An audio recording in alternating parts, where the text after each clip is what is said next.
का एग्ज़ाम 14 नवंबर से होने वाला है। आज 7 नवंबर हो चुकी है, यानी कि बहुत ही कम टाइम आपके पास बचा है और ये टाइम वो टाइम है जिसको अगर आपने ख़राब कर दिया तो आपकी जो सालों की जो मेहनत है वो ख़राब चली जाएगी। ठीक है, तो इस टाइम का आप सदुपयोग करें और अपनी पढ़ाई पे ध्यान दें। शुरू करते हैं इस वीडियो को बिना किसी देरी के। पहला क्वेश्चन है, किस वर्ष पाकिस्तान ने kabaddi circle style world cup जीता था? किस वर्ष पाकिस्तान ने कबड्डी विश्व कप जीता था? तो किस वर्ष जीता था ये? 2021 में। अब देखो, विजेता तो कौन हो गया? पाकिस्तान, लेकिन उपविजेता किसको हराकर जीता था ये कप? तो ये जीता था किसको हराकर? भारत को हराकर। ठीक है, तो उपविजेता हो जाएगा भारत, विजेता हो जाएगा पाकिस्तान। बात करते हैं पाकिस्तान का राष्ट्रीय खेल क्या है? तो पाकिस्तान का राष्ट्रीय खेल हॉकी है, इस बात को भी नोट कर लीजिए। इसके अलावा आपसे पूछ ले कि बताइए पाकिस्तान के राष्ट्रपति कौन है, प्रेसिडेंट कौन है? तो पाकिस्तान के राष्ट्रपति यानी कि प्रेसिडेंट हैं आरिफ अलवी। क्या नाम है? आरिफ अलवी। ठीक है, इस बात को आप याद रखें। साथ में अगर आपसे पूछ ले कि पाकिस्तान के प्रधानमंत्री कौन है, तो पाकिस्तान के प्रधानमंत्री है शहबाज शरीफ। कौन है? शहबाज शरीफ जो है पाकिस्तान के मुख्य प्रधानमंत्री हैं। ठीक है, तो पाकिस्तान से रिलेटेड बातें क्लियर। तो प्रश्न था कि पाकिस्तान ने कबड्डी वर्ल्ड कप कब जीता? 2020 में। उपविजेता कौन था? भारत था। पाकिस्तान का राष्ट्रीय खेल हॉकी है। पाकिस्तान के राष्ट्रपति आरिफ अलवी हैं और पाकिस्तान के प्रधानमंत्री शहबाज शरीफ हैं। ठीक है, तो ये सब चीज़ें आप नोट कर लीजिए। अगले प्रश्न पर बढ़ते हैं। मार्च 2023 में मुंबई इंडियंस ने किस टीम को हराकर महिला प्रीमियर लीग यानी कि WPL जीता था? तो देखो, IPL में तो विजेता कौन है? चेन्नई सुपर किंग्स है, जबकि उपविजेता कौन है? गुजरात टाइटंस है। लेकिन यहाँ पर किसकी बात हो रही है? महिला प्रीमियर लीग की, WPL की। तो WPL के विजेता कौन है? मुंबई इंडियंस हैं। उपविजेता कौन है? दिल्ली कैपिटल्स हैं। ठीक है, उपविजेता कौन है? दिल्ली कैपिटल्स हैं। और ये WPL का फर्स्ट संस्करण था। ठीक है, जैसे IPL का कौन सा संस्करण हुआ था? IPL का 16वां संस्करण हुआ था। उसी तरीके से महिला प्रीमियर लीग का ये कौन सा संस्करण था? पहला संस्करण था। आपसे पूछ ले कि मुंबई इंडियंस के कप्तान कौन थे? तो मुंबई इंडियंस की कप्तान कौन थी? हरमनप्रीत कौर थी। कौन थी? हरमनप्रीत कौर थी। वहीं आपसे पूछ ले कि दिल्ली कैपिटल्स की कप्तान कौन थी? तो दिल्ली कैपिटल्स कप्तान थी मैग लेनिन। कौन थी? मैग लेनिन थी। ठीक है, तो ये सारी बातें आपको याद रखनी है, एग्जाम में पूछी जा सकती है। ठीक है, IPL भी पढ़ के जाना है और WPL भी पढ़ के जाना है। ठीक है, दोनों आपको पढ़ के जाने हैं। तो क्वेश्चन क्या है? मुंबई इंडियंस ने किस टीम को हराकर महिला प्रीमियर लीग जीता है? दिल्ली कैपिटल्स को हराकर। मुंबई इंडियंस की कप्तान है हरमनप्रीत कौर और दिल्ली कैपिटल्स की कप्तान है मैग लेनिन। ठीक है, लिख लीजिए। अगला क्वेश्चन आपके सामने है, खालिस्तान का सोंगी मुखवटे नृत्य, सोंगी मुखवटे नृत्य असत्य पर सत्य की जीत का जश्न मनाता है।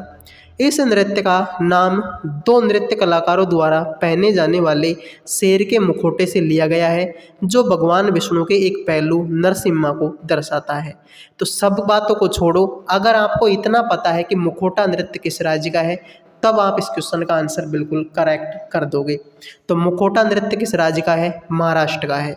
महाराष्ट्र के मुख्यमंत्री कौन है? एकनाथ शिंदे हैं। कौन है? एकनाथ शिंदे। और राज्यपाल का क्या नाम है? राज्यपाल का नाम है सर रमेश बैस। क्या नाम है? रमेश बैस इनके राज्यपाल का नाम है। महाराष्ट्र के बाकी लोक नृत्यों की बात करें तो गफा, ये भी महाराष्ट्र का है। इसके अलावा गोरिया लोक नृत्य, ये भी महाराष्ट्र का है। तमाशा लोक नृत्य, ये भी महाराष्ट्र का है। लावणी लोक नृत्य, ये भी महाराष्ट्र का है। लेजिम लोक नृत्य, ये भी महाराष्ट्र का है। ठीक है, लावणी, लेजिम। और एक पोवड़ा लोक नृत्य, पोवेड़ा, ठीक है, ये भी कहाँ का है? महाराष्ट्र का है। तो महाराष्ट्र के सारे नृत्य क्लियर, महाराष्ट्र के मुख्यमंत्री क्लियर और महाराष्ट्र के राज्यपाल भी आपको याद हो गए होंगे। कौन है? रमेश बैस हैं। तो ये सारी बातें आपको एग्जाम में जाने से पहले याद होनी चाहिए, कहीं ऐसा ना हो कि एग्जाम में आपको पछताना पड़े। उससे अच्छा है कि अभी थोड़ी बहुत पढ़ाई कर लीजिए। ठीक है, एक भी क्वेश्चन ऐसा नहीं होगा जो मैं छोड़ने वाला हूँ, हर एक क्वेश्चन को मैं आपको यहाँ पर करवाऊंगा। मुंबई से गोवा के बीच भारत के पश्चिमी तट के विस्तार को किस रूप में जाना जाता है? तो मुंबई से गोवा के बीच के भारत के पश्चिमी तट के विस्तार को किस रूप में जाना जाता है? कोंकण तट के नाम से जाना जाता है। ठीक है, आपको बोला जाए कि गोवा में कौन सी भाषा बोली जाती है, तो गोवा में जो है आपकी कोंकणी भाषा बोली जाती है। देखो, आपको एक चीज़ पता होनी चाहिए, ज्ञानपीठ पुरस्कार। क्या पता होनी चाहिए? ज्ञानपीठ पुरस्कार। ज्ञानपीठ पुरस्कार की शुरुआत कब हुई थी? शुरुआत हुई थी 1961 में।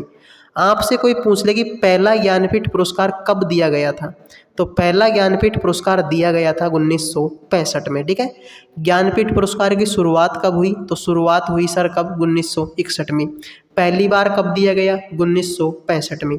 पहला ज्ञानपीठ पुरस्कार किसको दिया गया था? जी शंकर कुरूप को, यानी कि GS कुरूप को पहला ज्ञानपीठ पुरस्कार दिया गया था।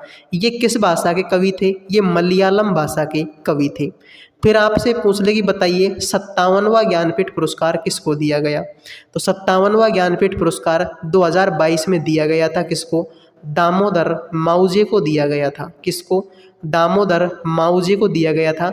और दामोदर माउजे किस भाषा के कवि हैं? तो दामोदर माउजे कोंकणी भाषा के कवि हैं। ठीक है, तो इसलिए मैंने आपको ये क्वेश्चन यहाँ पर बताया है। ठीक है, ज्ञानपीठ पुरस्कार शुरुआत हुई 1961 में।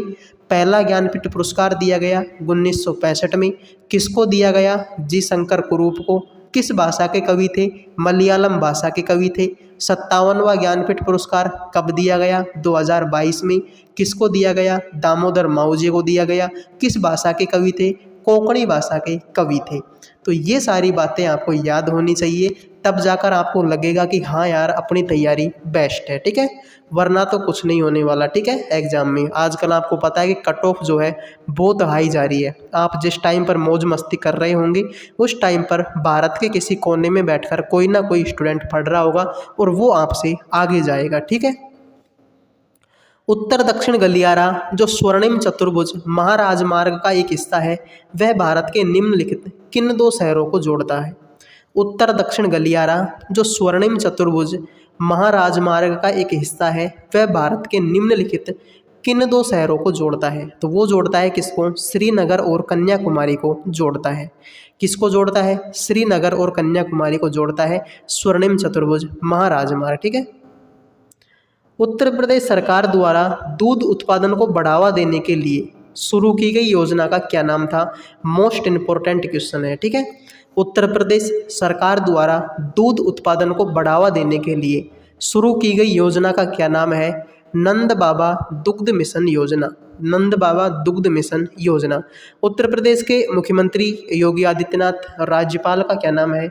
आनंदीबेन पटेल है। क्या नाम है? आनंदीबेन पटेल हैं। ये बात आपको पता होनी चाहिए। उत्तर प्रदेश की बात करते हैं। ठीक है, किसकी? उत्तर प्रदेश की। उत्तर प्रदेश के लोक नृत्य एग्जाम में पूछे जाते हैं, जैसे कि चरकुला लोक नृत्य कहाँ का है? उत्तर प्रदेश का है। ठीक है, ख्याल लोक नृत्य किसका है? उत्तर प्रदेश का है। इसके अलावा नौटंकी लोक नृत्य, ये भी कहाँ का है? उत्तर प्रदेश का है। इसके अलावा कजरी लोक नृत्य, ये भी कहाँ का है? उत्तर प्रदेश का है। दादरा लोक नृत्य, ये भी कहाँ का है? उत्तर प्रदेश का है। ठीक है, तो ये सारी बातें आपको पता होनी चाहिए। और एक क्वेश्चन जो उत्तर प्रदेश से पूछा जाता है, भीतरगांव मंदिर। कन्फ्यूजन काफ़ी है कि भीतरगांव मंदिर कहाँ पर है, तो भीतरगांव मंदिर कहाँ पर है? उत्तर प्रदेश में है। ये क्वेश्चन भी आपसे बार बार एग्जाम में पूछा जाता है। तो उत्तर प्रदेश सरकार द्वारा दूध उत्पादन को बढ़ावा देने के लिए जो योजना शुरू की गई उसका क्या नाम था? नंद बाबा दुग्ध मिशन योजना। उत्तर प्रदेश के राज्यपाल आनंदीबेन पटेल हैं। लोक नृत्य चरकुला, ख्याल, नौटंकी, कजरी, दादरा, रामलीला, रासलीला, ये सारे के सारे क्या हैं? उत्तर प्रदेश के लोक नृत्य हैं। और उत्तर प्रदेश में एक मंदिर है भीतरगांव का मंदिर, ये भी आपसे बार बार एग्जाम में पूछा जाता है। ठीक है, अगला क्वेश्चन है, सामाजिक धार्मिक सुधारों के उद्देश्य से रस्त गोफ्तार नामक पत्रिका किस समुदाय के लिए शुरू की गई थी? तो रस्त गोफ्तार नामक की जो पत्रिका है वो किस समुदाय के लिए शुरू की गई थी? पारसी समुदाय के लिए शुरू की गई थी। ये जो रस्त गोफ्तार पत्रिका है ये गुजराती पत्रिका थी। कौन सी पत्रिका थी? गुजराती पत्रिका थी और इसकी शुरुआत किसने की थी? दादा भाई नौरोजी ने।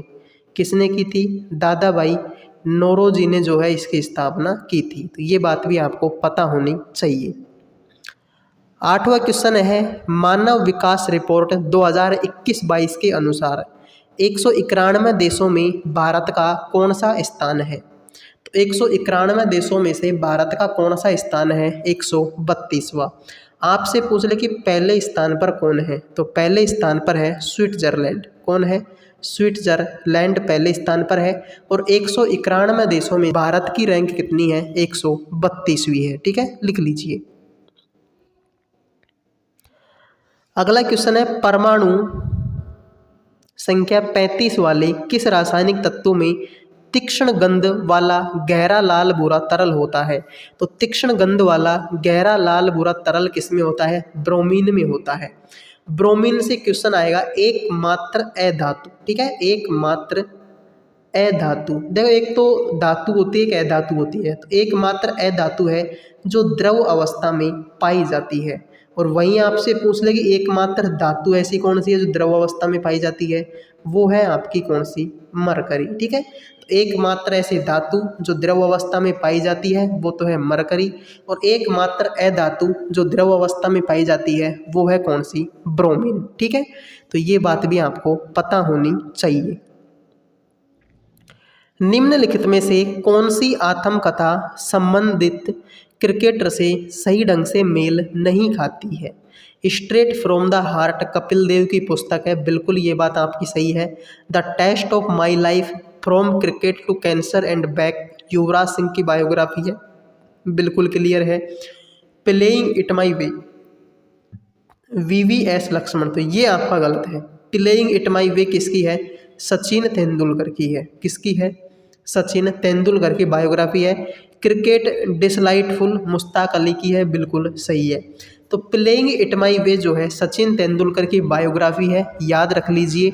एग्जाम में बार बार पूछी जाती है क्रिकेटरों से संबंधित बायोग्राफी। 1928 में हिंदुस्तान सोशलिस्ट रिपब्लिकन एसोसिएशन की स्थापना कहाँ हुई थी? 1928 में हिंदुस्तान सोशलिस्ट रिपब्लिकन एसोसिएशन की स्थापना कहाँ पर हुई थी? दिल्ली में हुई थी। कहाँ पर हुई थी? दिल्ली में हुई थी। दिल्ली से एक आपके क्वेश्चन पूछा जाता है कि दिल्ली के उपराज्यपाल कौन है? तो विनय कुमार सक्सेना है। कौन है?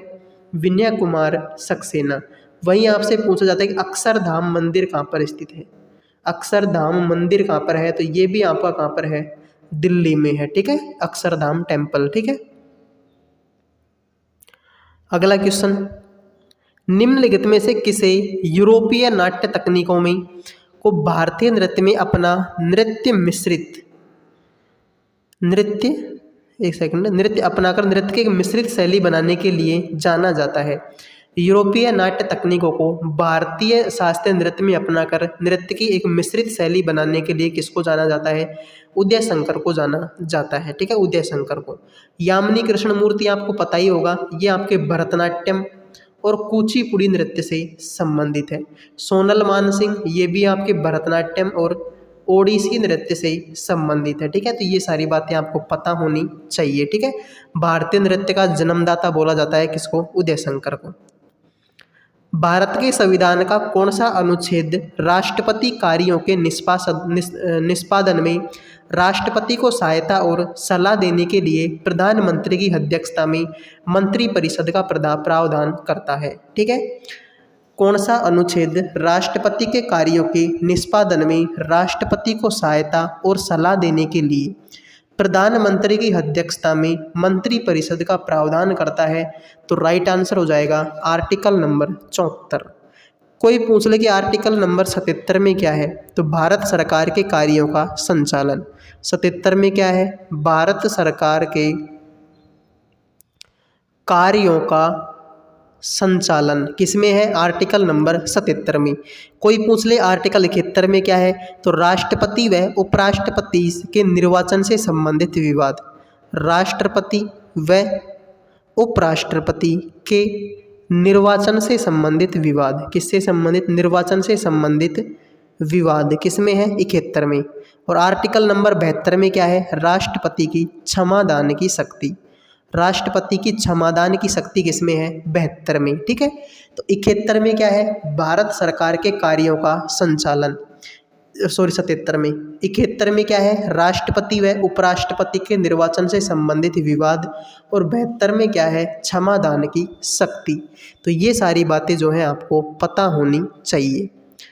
निम्नलिखित में से कौन सा भारत में सूक्ष्म वित्त संस्थानों का एक प्रमुख उद्देश्य है?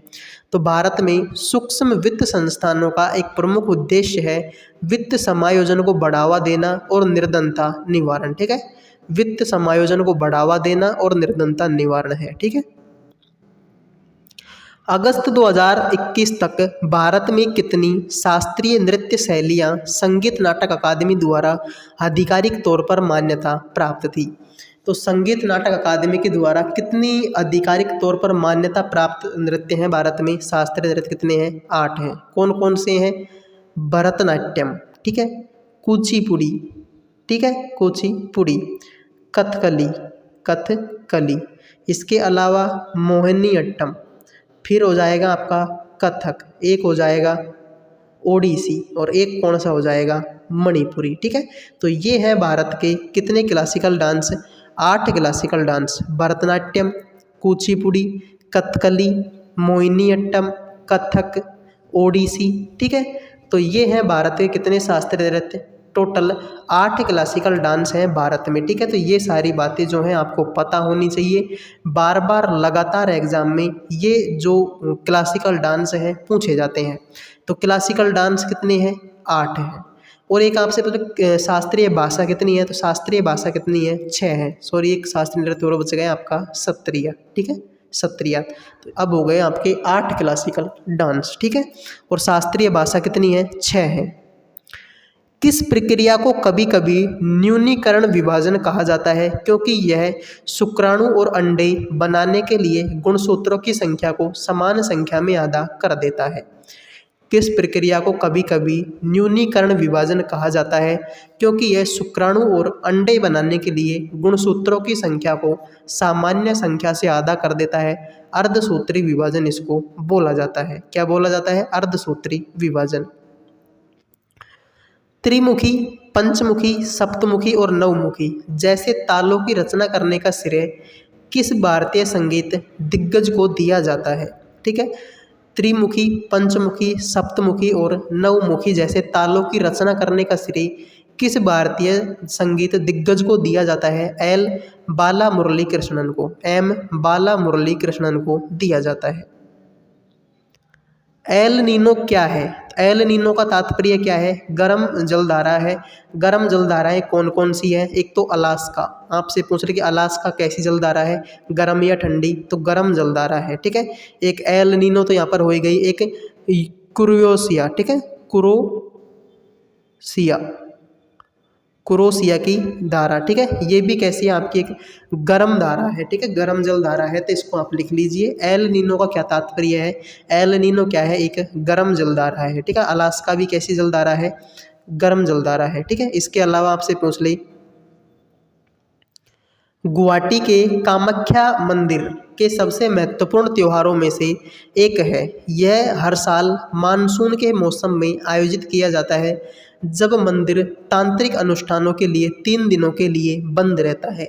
ठीक है, तो ये जो कामाख्या देवी का मंदिर है, इसमें कौन सा मेला लगता है? अम्बुवाची का मेला लगता है। कौन सा? अम्बुवाची का मेला। बाकी ये जो बैसाखू, मिदम्मी फीकी और ये बिहू, ये सारे भी कहाँ के लोग त्यौहार हैं? ये भी असम के त्यौहार हैं। असम के मुख्यमंत्री शायद बताने की ज़रूरत नहीं है, हर बार बताता हूँ, हिमंत बिस्वा है। कौन है? हिमंत शर्मा बिस्वा। ठीक है, राज्यपाल भी बताने की ज़रूरत नहीं होनी चाहिए, हर बार बताता हूँ, गुलाब चंद कटारिया। ठीक है, और असम के लोक नृत्य हो गए, बिहू हो गया, ठीक है, बगुरुम्बा हो गया, बगुरुम्बा, इसके अलावा भोरताल, इसके अलावा झूमुर और एई लांग, एई लांग, ये सारे के सारे क्या है? असम के लोक नृत्य हैं। ठीक है, तो सारी बातें आपको याद रखनी है एग्जाम में जाने से पहले। कामाख्या मंदिर किस राज्य में स्थित है? अभी बता क्या है, कहाँ पर स्थित है? गुवाहाटी असम में है। ठीक है, अगला क्वेश्चन, निम्नलिखित में से कौन सा कथन सूक्ष्म वित्त संस्थान MFI, ठीक है, सूक्ष्म वित्त संस्थान को सबसे अच्छी तरह परिभाषित करता है? तो IMFI को सबसे अच्छी तरह से परिभाषित कौन करता है?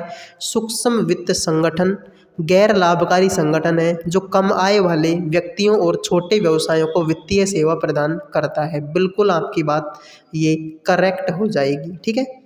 राज्य के नीति निर्देशक सिद्धांतों का स्रोत क्या है? ठीक है, तो राष्ट्र के नीति निर्देशक सिद्धांतों का स्रोत क्या है? भारत सरकार अधिनियम 1935। आपसे पूछ ले कि नीति निर्देशक सिद्धांत किस आर्टिकल में है, तो आर्टिकल नंबर 36 से 51 में है। नीति निर्देशक तत्व संविधान के किस भाग में है, तो भाग 4 में है। नीति निर्देशक सिद्धांतों को किस देश से लिया गया है? आयरलैंड से लिया गया है। तो ये सारी बातें आपको पता होनी चाहिए, ठीक है। आयरलैंड से भारत में कौन आई थी? तो आपकी एनी बेसेंट जो है आयरलैंड से भारत में आई थी। 26 जनवरी को संविधान के उद्घाटन की तारीख के रूप में चुना गया था क्योंकि 1930 में इसी तारीख को भारतीय राष्ट्रीय कांग्रेस ने खालिस्तान का खुलासा किया था। तो किसका खुलासा किया था? पूर्ण स्वराज्य आंदोलन का। भारत छोड़ो आंदोलन 1942 का है, खिलाफत आंदोलन 1919 का है, नमक सत्याग्रह ये 1930 का है, ठीक है। तो पूर्ण स्वराज्य आंदोलन, ठीक है, ये जो 1930 में नमक सत्याग्रह ये क्या है? अप्रैल 1930 का, ठीक है, सॉरी 6 मार्च 1930 का, ठीक है। 6 मार्च से कब तक चला था ये? तो सॉरी 12 मार्च से 6 अप्रैल, 12 मार्च से 6 अप्रैल तक चला था, ठीक है, 24 दिनों तक। द गाइड 1958 में भारतीय लेखक खालिस्तान द्वारा अंग्रेजी में लिखा गया एक उपन्यास था। तो द गाइड के लेखक कौन है? R.K. नारायण है। R.K. नारायण की और पुस्तकें जो है एग्जाम में पूछी जाती है, तो लिख लीजिए मालगुडी डेज। मालगुडी डेज इस पुस्तक के लेखक कौन है? R.K. नारायण है। इसके अलावा Swami and friends SWAMI, Swami and FRIENDS, Swami and friends. इसके अलावा द इंग्लिश टीचर, ठीक है, द इंग्लिश टीचर इस पुस्तक के लेखक भी कौन है? R.K. नारायण है। इसके अलावा महात्मा का इंतजार, महात्मा का इंतजार इस पुस्तक के लेखक भी कौन है? R.K. नारायण है। और एक the dark room, the dark room इस पुस्तक के लेखक भी कौन है? R.K. नारायण है, ठीक है। तो R.K. नारायण की पुस्तकें कौन कौन सी हो गई? Malgudi days, Swami and friends, the English teacher, Mahatma का इंतजार, द डार्क रूम। ये सारी की सारी पुस्तकें किसकी हैं? R.K. नारायण की पुस्तकें हैं। 25वां है 13वीं हॉकी इंडिया सीनियर महिला राष्ट्रीय हॉकी चैंपियनशिप कहाँ आयोजित की गई? तो ये आयोजित कहाँ पर की गई? आंध्र प्रदेश में आयोजित की गई। आंध्र प्रदेश के मुख्यमंत्री सबसे अमीर मुख्यमंत्री हैं, 500 करोड़ से ज़्यादा की संपत्ति है किसके पास? जगन मोहन रेड्डी के पास। यही है आंध्र प्रदेश के मुख्यमंत्री। आंध्र प्रदेश के राज्यपाल एस अब्दुल नज़ीर जो है आंध्र प्रदेश के राज्यपाल हैं। आंध्र प्रदेश के लोक नृत्य आपसे पूछ ले तो कूचिपुड़ी यहाँ का शास्त्रीय नृत्य है। इसके अलावा विलासिन लोक नृत्य है, ठीक है, वीरा नाट्यम यहाँ का लोक नृत्य है। इसके अलावा बुट्टा बोनालू ये भी यहाँ का लोक नृत्य है, ठीक है। कोलाअट्टम ये भी यहाँ का लोक नृत्य है। और एक धीमसा ये भी यहाँ का क्या है? लोक नृत्य है। तो ये सारे के सारे क्या है? आंध्र प्रदेश के लोक नृत्य हैं। तो ये कुछ क्वेश्चन थे जो आपके दिल्ली पुलिस एग्ज़ाम के लिए काफ़ी इम्पोर्टेंट है। आई होप कि वीडियो आपको पसंद आया होगा। पसंद आया हो तो लाइक कर दीजिए, चैनल को सब्सक्राइब कर लीजिए। मिलते हैं नेक्स्ट वीडियो में। जय हिंद, जय भारत।